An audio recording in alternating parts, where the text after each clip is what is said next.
আসসালামু আলাইকুম গাইস, আপনারা সবাই কেমন আছেন? আলহামদুলিল্লাহ, আমরাও ভালো আছি। এই পিঠাকে আমরা বলি পুলি পিঠা। আপনারা কে কী নামে ডাকেন একটু কমেন্ট করে জানাবেন। তো এখানে নারকেল কোরানো হয়েছিল রাতে। তো সকালবেলা উঠে দেখি আম্মু পিঠা বানাচ্ছে জামাইয়ের জন্য।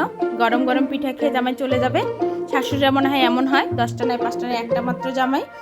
তো গরম গরম পিঠা খাওয়াবে। তারপর মামনি এসে ধরলো, দুজনেই বানাচ্ছিল। তো বানা ডান, আমি আসলাম ভাজার জন্য। সকালবেলায় অফিস তাড়াতাড়ি করতেছি, আবার রান্না, সব মিলে সকালবেলায় অনেকটা প্যারা। তো ভাজানো শেষ করলাম। এই তো 5টা ভেজে নিলাম, আগে হাজব্যান্ডকে দিলাম। এখন এই তো খাচ্ছে। খাওয়ার পর বললাম রিভিউ দাও, বললো অনেক ইয়ামি হয়েছে। এই তো সব পিঠা ভাজা শেষ করলাম। তো খাওয়ার পর দেখেন 2টা আবার রেখেও গেছে। তো শীতের পিঠাগুলো খেতে অনেক ভালো লাগে, তো আপনাদের মাঝে শেয়ার করলাম। এই পিঠাটা আমার খুব ফেভারিট। তো আল্লাহ হাফিজ।